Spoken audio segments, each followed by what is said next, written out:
Well, about 25, 26 years ago, I was walking my dog in the park, and there was a lady playing a viola in the gazebo, and the haunting sound was so incredible. I believe it was Anna Shad. From there, one of the ladies who was in our group had a kitchen, Karen's Kitchen, and from that it developed into what it is today.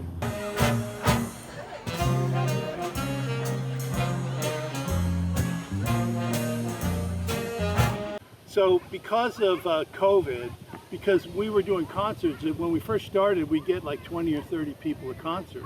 But it developed over the years from a local to a city to a kind of county-wide event. And there's even people who travel up here for this event. And so we are broadcasting both live and pre-recorded live stream on both radio, Facebook, and YouTube.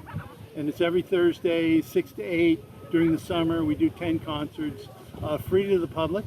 Well, the Eldridge Society for History and Preservation basically was formed to identify historic homes, and we have done that. We still do that. Okay, well, this is the Austin House, built in 1886. It's one of the oldest houses in the neighborhood. It's on 3 lots. It's a pretty big house.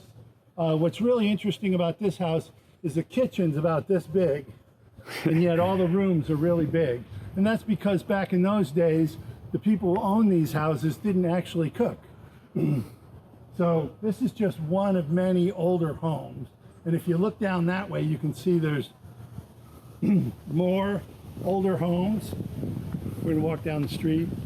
That one over there. So this is on the historic list here? Yes, there's the plaque. It's the Teal House. That's the Teal House. That's the Teal House, 1906.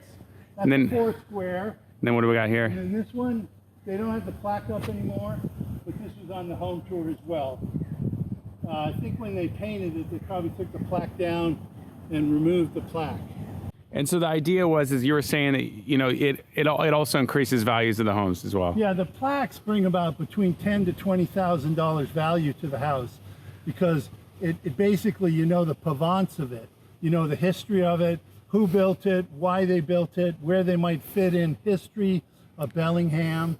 It wasn't back in the 80s when I first started real estate, a lot of these houses you couldn't buy because they had the old electric and the banks wouldn't loan on them, and you could get them for pretty cheap.